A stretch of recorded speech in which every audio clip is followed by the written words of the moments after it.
It's an excellent Monday on Your View. Welcome to the show. I am Morayo Afolabi Brown. As usual, I have my beautiful co-host with me. Hi, ladies. Excellent morning. How you guys doing? We're doing It's amazing. a bright Monday. How you doing, Nima? How was your weekend? Very, very interesting weekend I had. I spoke at the NASFAT sister seminar, they call it, for the Muslim sisters. I was speaking to between 18 and 25. I actually expected a small crowd, but they turned out a mass because they saw my name as the main speaker. Very, very, very interesting speech that we had on mentoring, on, values, and I was shocked at, what version of premarital sex young ladies have now. What they think about it, some people believe that without those things, they are necessary for you to keep a relationship, and we had a long talk. At some point, I felt I was on trial because I kept saying it's wrong, I've been there, I didn't do it. We should have a serious talk. So I'll be doing post-mentoring for most of them. Good, well done. Amazing work. Miriam, how was your weekend? I had an amazing weekend as well. On Saturday, I went on the march. You remember Aisha was here? Yeah, I just shouldn't come. Yes, so it was It was a long walk, though. It was long. See, my non-existent calves are still hurting from that walk. Man. But I'm so proud of these young people. They're teenagers and young adults. They organized this march. They led this march. Wow. The fathers of one of the organizer was saying that these kids are so different from us. They're bold, they're confident, and they're rude. When he said they're rude, at the time I was like, why would they need to, rude is not a good thing. But when it comes to abuse, sexual abuse, usually done by people that maybe you respect or people and it takes someone to be rude to be able to tell them off, so it's really, really amazing. Well done. Great job Well to the done, team. And I get the objective was to get young people to start talking. Yes. And say, listen, we're not going to keep silent on this, so we're going to keep talking about the fact that young people do get raped. How you doing, Jumake? How was your weekend? Amazing. I'm very grateful. And my weekend was highlights? awesome. Oh, highlights Aside from on doing your hair. Saturday. No, I just did my hair yesterday evening, actually, while even watching the World Cup finals. Oh, Africa at the finals! Woo, woo, woo! You wish. Excuse me, the French team, they were all black. Well, congratulations, our brothers in the French team. Oh, Jare, well done. 10 years after France 98, we did it again. It was negative now. You said they are not the Africans. Leave us, they are our brothers. On Saturday, it was really interesting following the Ekiti elections, via Twitter. And that was really, really interesting. Social media people. I'm telling you, stomach infrastructure has Social come media to stay. people are just different from Real life people. Yeah, because let me tell you the honest you guys truth. live on Let social me media. tell you the honest truth that real life is now a distraction from social media. We all live on social media. Even me, I wonder sometimes. When I go off, when I come back, I'm like, when did all of this happen? Who's the introvert here again? right, but The introvert is the person who It is lives. there. No. So social you media. you would have it the other way around, that you live on social But you media. see, social media sometimes But can real be life is still misleading. real life. So it's important that, yes, it can be might seem as a distraction, but we have to ensure that social media also gets the right information, because a lot of misleading information can be on social media. Is there So you have to be anything in sure. your life that doesn't have pros and cons? Well, Tell me, yeah, mention. well, true. Anyways, I had a great weekend too. I partied again. Party, as much as I wish people... One big queen. Once I know about, I'm not already anything. That's the last thing I want to be. But people just send invites to me, and what there are you people want to that do? Some things people call just send. They just call me. Yeah, and so this honestly, position seems to be calling so the you. party's been calling me, and for some reason, I was hoping my husband would hate it, but he's like, let's go. go. Let's go. Right. So you have a husband that wants to go too. That doesn't describe. So yeah, that there. We were partying all weekend. It was great. My uncle was 70. And one of my childhood friends also got married. Childhood aburos, I would say, got married yesterday. It was great. It was fun. At the party, they were watching the march. All the men in Agbadas were there. Go! And the MC was there trying to calm everybody, saying, "This thing, the bride is about to come in." Nobody was in at the bride. France just scored. I mean, 4 goals. fantastic. Must have been a wedding. Yes, we have to round up now. Let's go on a quick break. When we come back, we'll breeze through the front pages of the newspaper. Stay with us. We'll be right back.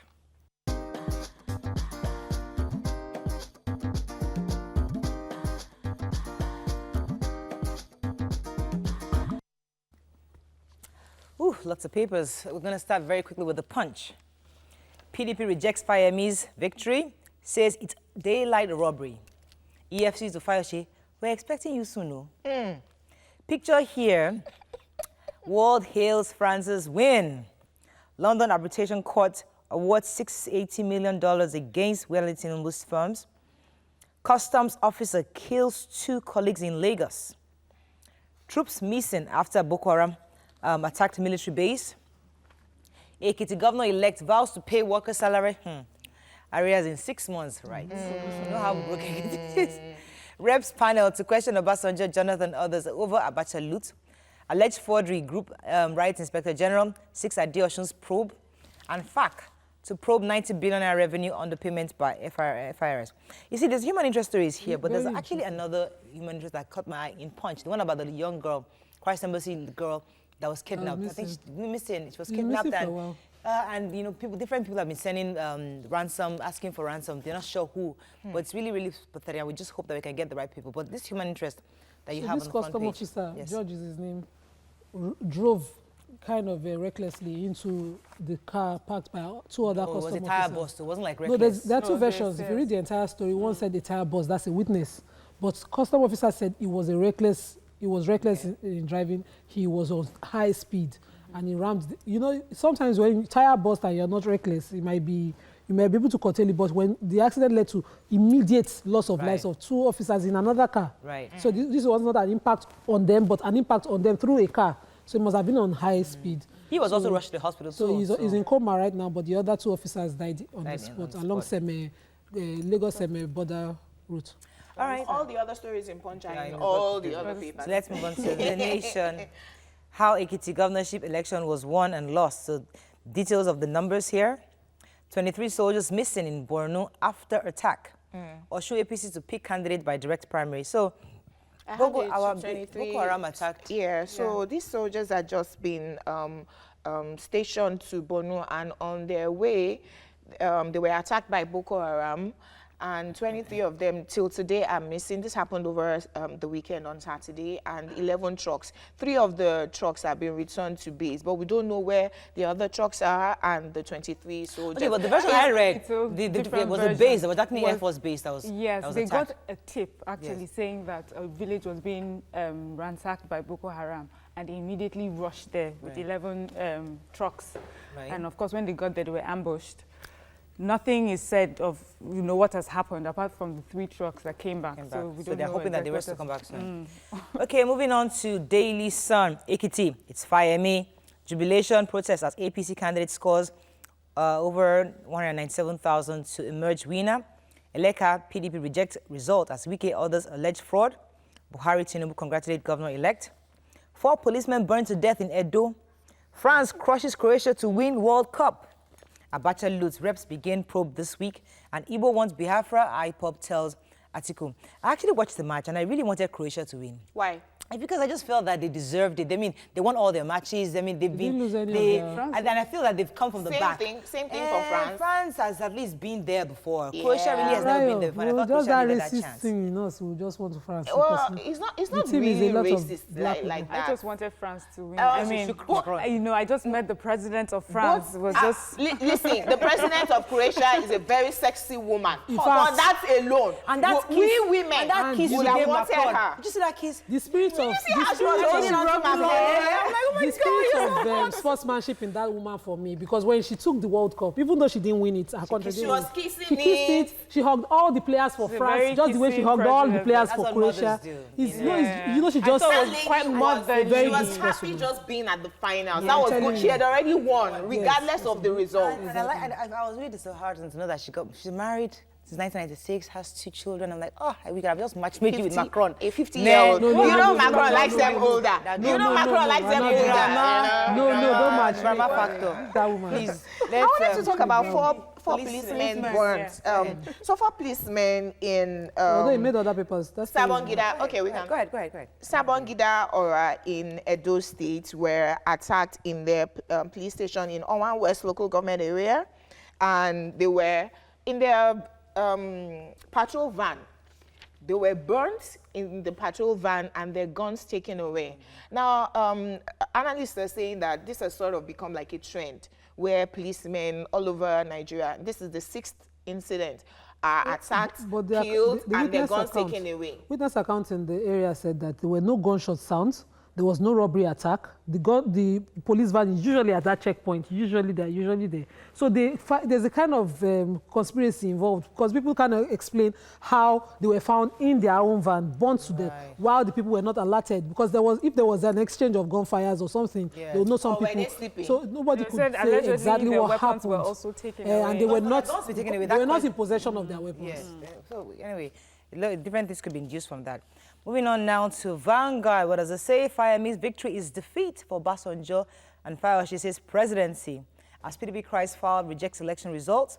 Jubilation in Fayomi's hometown. How Fayose lost. We talked about the gunmen who were killed. Adamawa government orders removal of Dakwambo's presidential campaign billboards in 24 hours. 23 soldiers, 8 trucks missing in Borno after Boko Haram ambush. London arbitration court orders Owando CEO deputy to pay Volpe $680 million. An alleged breach of contract, U.S. court rejects Nigeria's request to cancel 2.7 trillion naira fine. Okay, let's move on very quickly now to the Nigerian Tribune. Fayomi, as he becomes Ekiti governor-elect, says Olushola Fayose should accept defeat, as I did 4 years ago. Be magnanimous in victory, Buhari tells Fayomi. Right, government. Okay, I'm talking about another story. Atlantic Ocean surge sacks Owando Coastal Community. Ondo Coastal Community. 2019, excuse me, Atiku begins nationwide tour, plans to declare July 21st. Oh, really? Next party? week. Next week, Saturday. So PDP now? PDP now. Oh, China offshore firms to invest $3 billion in Nigeria. And Olushola rejects results, says, I won 70% of lawful votes. Okay. So Owando, so the Ondo story, coastal community, a village called Ayetoro in Ilaje local government area was completely taken over by the ocean surge over the weekend. And over 200 houses were covered by water. They were giving different versions. Some people saying government should intervene, that Niger Delta intervention in that area did not prevent the surge. But we know that, abuses of environment must have led to this largely. Climate change. Ocean surge can also be tsunami within the ocean, somewhere on the far coast, not even close to Nigeria. So it's a natural disaster. We just hope that the federal government can intervene. Okay, moving on now to New Telegraph. Buhari EFCC go after Fayose. 4 policemen killed, burnt inside patrol van. That's the story Jumoke took earlier. Sex scandal rocks LASU, associate professor arrested. And 2019, my dear Pastor Chris Okotie is running for office again. Joins the presidential race. See, we need new faces. All this way you're laughing, I pity you. FIRS because 90 billion naira revenue drop in May and June. China's oil firm firms to invest $3 billion in Nigeria. So the last story, who has that story? Yeah, I have the story. So an associate professor of economics at Lagos State University in Ojo, his name is Dr. Sukomi Odubumi. He's being tried for sexual assault. He had been sexually harassing this lady who had gone to an NGO to seek intervention. And so with the help of the security of the school, they had her kitted with cameras and recording devices, and then she went into he had asked her to come to rewrite a failed exam. She goes into the place, she's wearing these glasses that record and videotapes everything. He immediately locks the door, takes off his shirt. As he starts to, according to the report, as he starts to romance her, she tries to adjust the glasses. Then he realizes, okay, that's something. He takes the glasses away from her, breaks it into pieces. The security people rush in, and here we are. So I have small insight into this story because, we had, I'm so happy. I had a rape case that happened back there. And so I had the dealings with the legal unit. Just in conversation, I had the story, and he was threatening the school to sue them for defamation. Unfortunately, when she went into the office, there was a recording team in an office close to his own. They monitored everything. When he broke the glass, he thought the evidence had gone. The same way our leaders seem oblivious of the power of social media. No, but I think many of these lecturers are oblivious to the power of technology. Yes. They can actually, all the things you do. May I quickly commend the VC of LASU, the present one, that allowed this NGO come into the school and carry out this investigation alongside the security of the school. They worked. May we commend the girl? And also, this professor is undergoing interview for promotion. Yes. But they allowed this happen in school because the leadership of the school is against this. this kind of thing. Okay, that's great. This Used to be has rife in been those days. trending in all And congratulations universities. on your promotion as the SAN. I hope that the lecturers just wake up to the reality of that. It's over. Yeah. Just stop Yes. it. Those days, Stop it, it's but now gone. It's no longer possible. it's no longer possible. All right, let's go on a break now. When we come back, Jumia joins us on the couch. Stay with us, we'll be right back.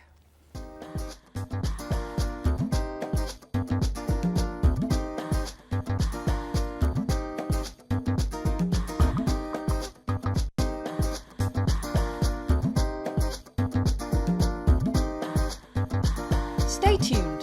Your View will be right back. Welcome back to Your View. Thanks for staying with us. So Jumia is celebrating 6 years of being the online giant of Africa, with major milestones attained from 2012. Joining us on the show is the MD CEO Jumia Nigeria, Juliet Anama. Welcome to the show. Good to have you back. Thank you very much. So 6 years on. Thanks to see you again. Yeah. 6 years on. How has it been at Jumia? Well, it's been interesting. I think one of the big things for us was, like they say, startups find it difficult to survive, especially in Africa. So every year that we are successful and we make it, we find it important that we celebrate and we use it as an anniversary for ourselves, for our customers, and so on. So it's been a great journey, learning experience, knowing that also that in Africa it takes quite a lot of innovation to make things work and to succeed in this environment. Share with us what has been helping you sustain the growth over the years, because the first year I didn't think you'd go that far. I've seen a lot of your type go down. What's that sustaining factor that you have? Secret that I you think, first of all, first of all, there's this humility to accept that, look, success is not necessarily everything that you do. Okay, there's some element of chance and opportunity that's part of it. Okay, so the part that we can speak about is what we've done ourselves. Okay. So that part, I think, is just the nimbleness. And when I mean nimbleness, is being able to adapt very quickly to the changes in your environment, how consumer tastes are changing, or new things that are happening in our environment. If we're able to adapt, sometimes we're literally able to change our business model in 3 months. Okay? So I think that has helped us a lot. And also trying to be, because you still know, yes, we're big, people say we are big, but we still have this mindset, we're a small company. So we're very frugal in terms of how we spend. We agonize over every 100 naira you're going to spend and so on. So I think those simple, practical things are the things that have sustained us, yes. I don't think it's anything, big, major and all of that. So what has been your greatest impact so far? I think one thing I will select is what I will call democratizing access to goods and services. Because before, if I lived in Maiduguri or I lived in Kano, there's certain things I want to buy. If they're not available at the shop near me, That's it. that's it. I don't have it, okay? Even if I have the money to pay for it.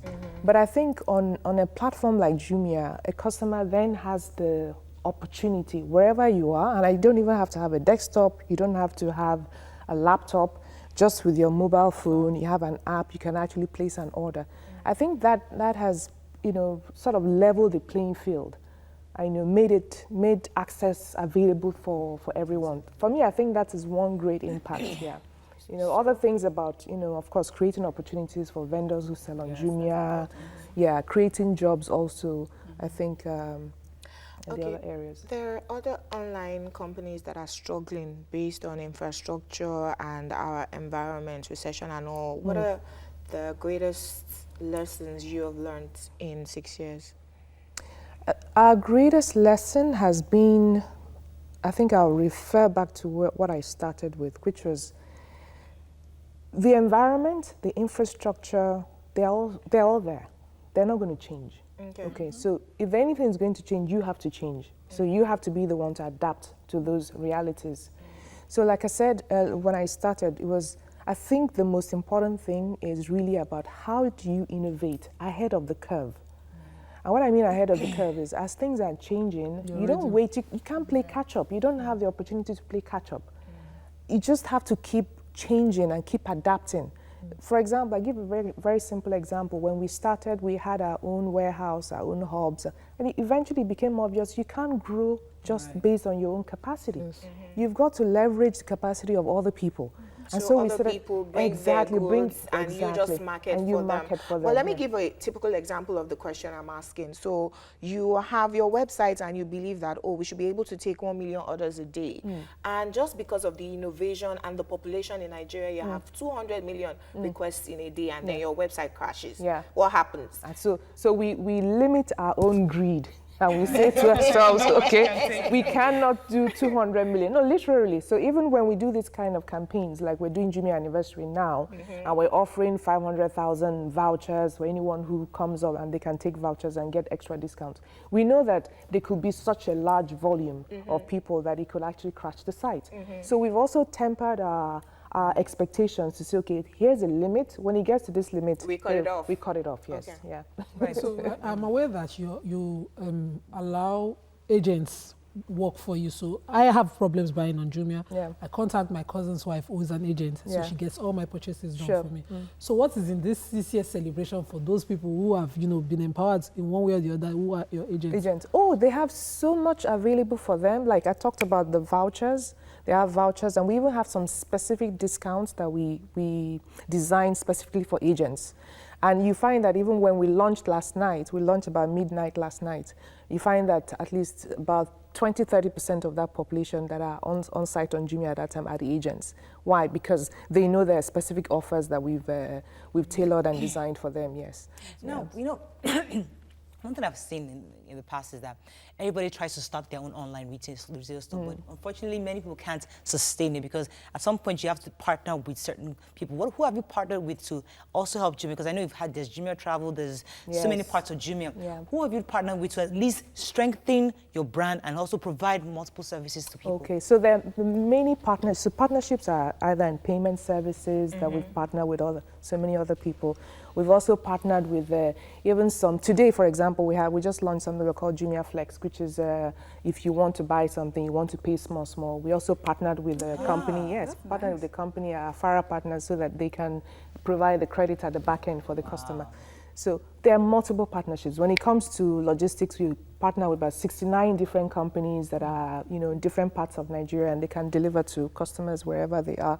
If you look at it in terms of marketing, we partner with Facebook, Google, small affiliate marketing partners, and so on and so forth. You really can't do e-commerce without, those kinds of partnerships. People who start that, that's a good learning curve for a lot of people out there, because they just feel like I can do it all alone. No, you just can't. And it's important to know that you can have a partner. Maybe you should help us, talk about how you deal with customers' complaints, because when you do your Black Friday, there's a large orders, so many orders, and some goods come destroyed, some goods don't come at all.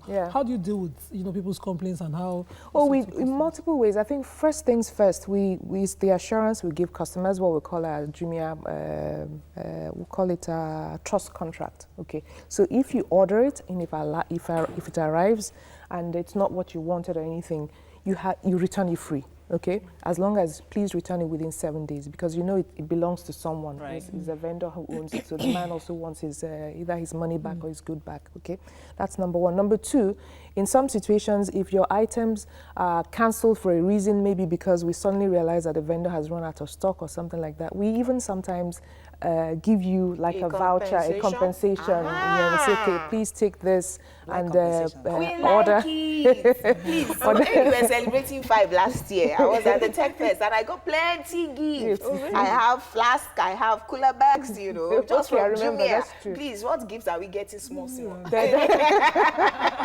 This year? There are many small gifts. But this year we're particular on app. We want people to use the app more. So we put a lot of gifts on the app, a lot of vouchers on the app. Vouchers ranging from 4,000 naira or 3,000 naira or 10% or 5% off. Okay, we have to round up. Thank you so much for coming. So it's good. Thank you very much. Pleasure to know what Jumia is working on. Hopefully, again, we'll celebrate 10 years very soon. Yes. And we'll get more, not small gift this time. Big gifts. All right. Thank you. We're going to go on a break now. You notice we didn't say a word about the Ekiti elections. When we come back, we'll hear your views on the Ekiti election, and our guests will join us. Stay with us. We'll be right back.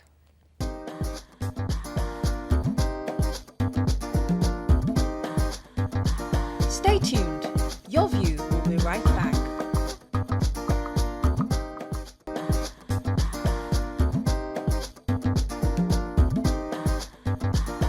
Welcome back to Your View. Thanks for staying with us. So on Saturday, the indigenes of Ekiti State voted in Dr. John Fayemi as their governor, incoming governor. According to report, it was a free and fair election. Joining us on the show is the Social Democratic Party presidential aspirant, Dr. Kola Christwell. Welcome to the show, sir. Thank you very much. We'll discuss your candidacy and your Ambition. your ambition a bit later. But we'd like to hear your views or your general views on the Ekiti election. But first, you can join the conversation. Call us on 070-806-68014. You can also tweet to us at TVC Connect. Please hashtag YourViewTVC so we can read your tweet. Now, our focus is not so much on rigging or no rigging, because I know there are lots of people said there are lots of money exchanging hands. We don't See and buy. See and buy, yes. We don't focus on those allegations because obviously the PDP is going to court. So let's leave them. But I think our focus is on the drama that happened before the elections. The fact that the governor was on braces, had a sling hanging on the brace, was praying for the candidate Eleka there. We hardly even knew who Professor Eleka was. All we heard was Fayose. For the first time, I'm actually seeing Professor Eleka speak. It was given a speech. Was it yesterday? First time we're hearing him speak. So, in your view, all the drama that ensued, what's your general view on the person of Governor Fayose and the entire campaign? Let me start with. I won't come to you first because I know you're a politician. But let me let the ladies jump in here. Yes, Mariam. One thing I have to give Fayose is that he understands the Nigerian person, the Nigerian people. We are suckers for religion. So when he goes, the praying, he's putting his hand on his candidate and he's praying. You know, we like the underdog, so he's there in his neck brace and his, and his sling. All those are the things, that just gets at the hearts of Nigerians. And he understands that well. Some people said that those things worked against him. And, well, that's what I'm saying. And he used that to get into government. But unfortunately for him, I think this time, Nigerians, didn't fall he didn't for use it. People No, I'm said just that saying when he got into government. That's the sort of thing he would do. Right. So this is just, showing you this is the sort of person that he would do. You remember there was an interview just recently and he was saying that, well, I have my eyes on APC, I'm watching you, I was with the ladies frying gari and things like that. Those are the buzzwords we like to hear. Anyway, people said that the Fayose that they knew, the Oshoko was a rock. So seeing him down, crying on the floor with braces and all of that, this wasn't the Oshoko that they were used to. So he should just have stayed their rock that they knew. Also, Professor Eleka is a professor. There are learned people in Ekiti. Fayose knows his people. They like their stomach infrastructure. But for somebody like me, I hardly even knew who the candidate was. So you get to the ballot and you don't see Fayose there, and he's the one all over. He should have pushed his deputy according to, this is what we have done. Even if it is their frying gari or that we have eaten amala, but this is the candidate. So it doesn't seem like he was going for a re-election. A lot of things that people counted that worked against him. Very interesting. Do you feel that, I'll come to you, sir. I know you make a comment on this, but do you feel like Fayose came out or sort of like a hero in the sense that he fought, yes, he lost, but he fought the federal government. That was a federal might that people were saying, listen, you dare not even try to. And he was seen as that voice, that number one, what's the word they use? Opposition voice. Yeah. I mean, we used to have a few of them, but he's that strong voice. Yes. He was that opposition voice. But on these elections, for me, he failed me when I saw fear. Okay. I saw fear when he staged tear gas, braces and all that, I called the necklace and all that. For me, I saw fear when I saw him cry. He knew that, he had played the federal might before, and this time around someone might play the same game on him. Yes. Which is what happened eventually in the elections. They were buying votes. It was about the highest bidder. And he didn't have the money. I buy. And the money was no longer that available because you see, the Urbanicoro that was involved at the time, that was his strength at the time, is no longer on his side. He's now in APC. Everything has shifted. Right. And I saw fear. When I saw him staging, I was like, at once in two. When would this drama continue? Finish? Let me come to our guest. In your view, all that played out, the drama especially, what do you make of the entire drama? Was it necessary? Well, when you introduced me as a politician, I've never really played Nigerian politics. Okay. I played my own politics in Britain as a member of the Labour Party. So some of the things that You see in Nigeria. I see here is a little bit strange to Okay. me. And because politics should be about what you're going to give the people. It should be what you have to Offer. offer. It shouldn't be based on sentiments. I see a lot of sentiments, and I see a lot of drama, Right. which looks so strange to me. Okay. So, What do you think the two strongest political parties could have done differently? in terms of Ekiti election, Yes, sir. yes, for the Ekiti election, APC fielding Fayemi and bringing in so many Soldiers? so many policemen and all. I'm not too comfortable with that. I wasn't very comfortable with that. Then the drama that Fayose also put up, I was also not very comfortable with that. I would have loved a situation where the federal government doesn't really, or did not really show its so much power, so Okay, much there was an angle of presence. prayers. We saw the governor, Governor Fayose, the candidate kneeling before the governor, and the governor had the Bible in his hand, and he was saying that you will be declared, Belatedly. praying. And, listen, let's face the fact. That's who we are. We are godly people. We believe. In fact, I heard someone say that his wife was fasting and praying. They were, what they call them? Prayer warriors.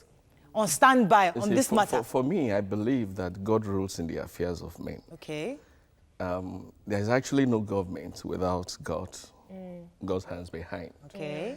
And nobody can get to any position of authority without God saying yes So or did no. God fail these people this time around? Because they invoked the power of God. God doesn't fail. They were praying. Fayemi wasn't sleeping. Fayose was praying. God never fails. In the program of God, Fayose should not come over again. But isn't that So hypocrisy? no matter the kind of prayer you pray, if God says no, was good that is for it. him. But unfortunately, in Nigeria, we like to play too much religion. Yes, and I'm thinking it's so hypocritical. You're paying and buying votes on the one hand, and then you're praying on the other hand. How is God supposed to answer that sort of prayer? Do you understand? Let me come to Nima for a second. Yeah, I followed the elections and I didn't rely on what both parties were saying. I relied more on what the observers were saying, the AU observers, the UN observers.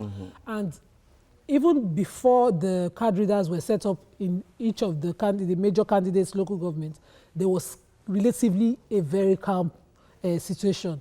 Up until 2 o'clock, I kept following on radio, it was relatively calm. So it was for them, because of the military presence, there was a large, conformity with the situation, with the rules on ground. INEC, for instance, were judged as to have been very, very neutral in the face of things. But you see now post-elections, so there's this thing called election petition mentality. Yes, so. You have to contest the election from the media People briefing like Wole Olanipo will be before called you, now to come out. yes, so they start making money before you go in. So you see Eleka saying, "I disagree with the result. I want 70%." Is this a Nigerian strategy, or every politician should, whenever you lose elections, use this, no matter how Premise, to the quickly disagree with observations the was? premise before we get to the question. I also monitored the elections on social media, and I saw a lot of videos. And they couldn't have been APC new, buy and see new, somebody just carried ballot box, and they will mention the polling unit. A lot of that were even saying that I hope they have them all, gathered as evidence. So at the end of the day, if you have that much evidence, isn't it enough for somebody to cry foul? Maybe we should explain the premise again. Yes, go ahead. Now, when there are disputes in certain polling units, certain polling booths, INEC will deal with it. Okay. As regards what they do with the results. So I followed collation as well. Okay. Total collation, about 10 of them, where there were disputes like this, were set aside.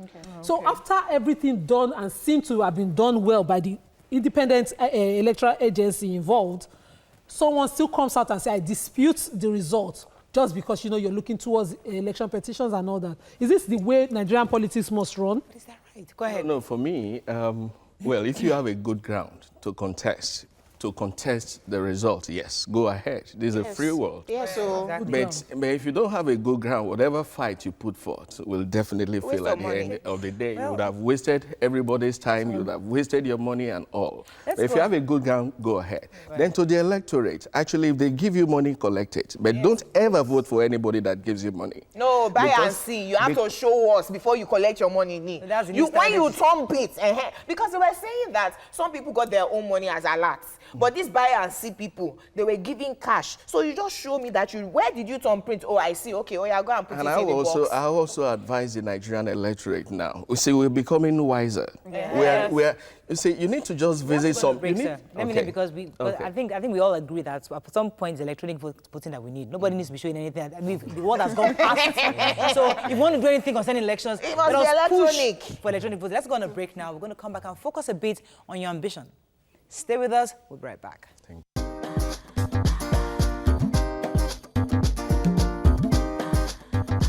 Stay tuned. Your View will be right back.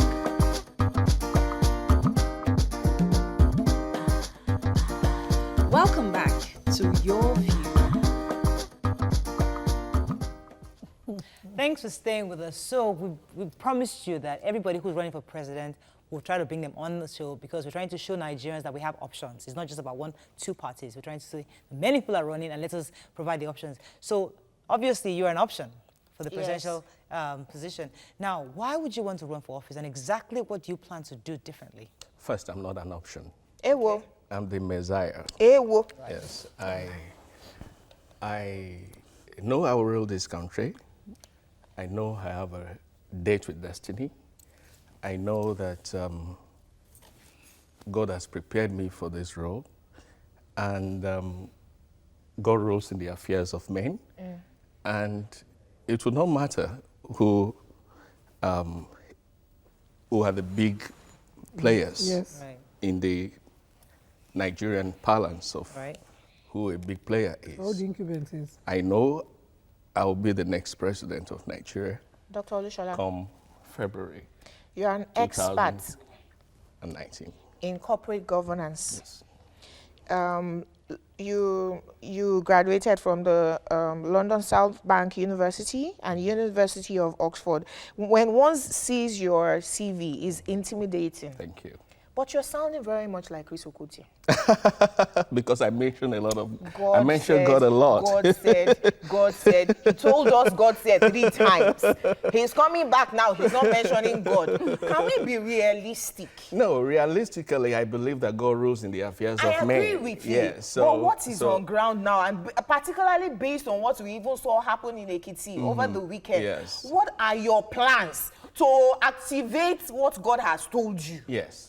My plan when I become the president, right? Before. Yes. Before I become the president. How do you... Right now, what are you telling us? Why you? How is he going to even become the president? You said one at a time. Let me answer just rephrasing the question simply. Okay. So you said there's 2 strong contenders, yes. The incumbent and the other strong party. Yes. What are you going to do differently in these elections to emerge? Yes. Well, first, I'm going to let Nigerians know that the time of money, yes, money is very crucial, is very important, but I would like to sensitize Nigerians that the moment you collect money from any politician, the politician also has the moral right to recoup his money. We agree. You know? So the first thing we're going to do, those of us that are really passionate about taking Nigeria to the next level, is to let Nigerians know that there's a change in the game. Number 1, they should not play money politics. They should not. You tell them now. Yeah. How do you convince an hungry man or a hungry man, English, to not be swayed to the 4,000 that they'll give? Well, convincing them might be a little bit difficult. Sir, but the moment, Let me pause you for a second. Okay. Because we have very little time. Okay. And you have a few minutes just to tell us Nigerians why you are a good option or candidate for the presidency. Yes. The Messiah. We want you to be very specific. Let's leave the we'll sensitize people. We know all those things. Okay. We are already sensitized by being on the show every single day. Okay. What we want to know, what do you plan for the economy? Yes. Security, Yes. infrastructure, Okay. education, Okay. health, so many angles. Okay, What yeah. exactly? Straight to the point. Yes, that was what I was asking at the other time. For economy, I plan to, within the first year of my administration, I plan to have at least 20,000 cooperative societies registered on monthly basis and giving loans. Okay. You know, I plan to establish sectoral development banks. Okay. We're going to have National Education Development Bank, National Cooperative Development Banks, and other crucial sectors of the society. Okay. You see, if we have sector, I was on this program sometimes ago, and when President Buhari just came in, and they were talking about giving Nigerians 5,000 naira. I said it was a waste of money, and it's not going to help us as a nation. When you empower Nigerians on small-scale businesses, from very micro businesses to medium businesses, we would have solved the problem of unemployment in this country and poverty. So, so I'm really happy we're talking about businesses, but right now in the middle belt, we have herdsmen and farmers clashes, and it's affecting businesses. Yes. Security. And our government right now seems to be at a loss on how to handle it. What you say you cannot use force to quell security problem in Nigeria or anywhere. You need intelligence. Okay. Investment should be more on intelligence gathering than arms. You see, if I were an intelligence person and I'm in the midst, if I were in the midst of terrorists or people that are suspected to be terrorists, I could easily disarm them than if I was wearing a uniform or carrying a gun.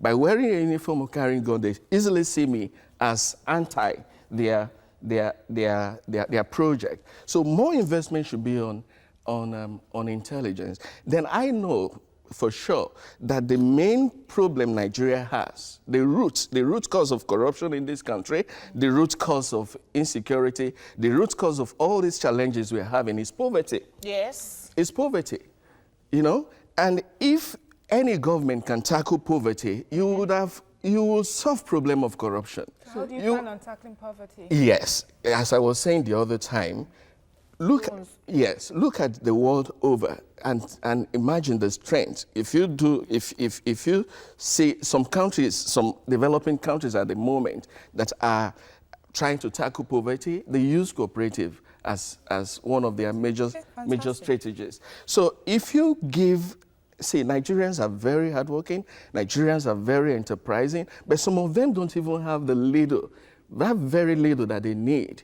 to start a business. You know? When we start the business and there's no power to maintain it, and we're using all our money to buy diesel and generators. You say, confirm, is SDP part of the COP, the new coalition of? Yes, SDP. So that means SDP is part. Okay, so that means your you already have a not candidate. Guaranteed.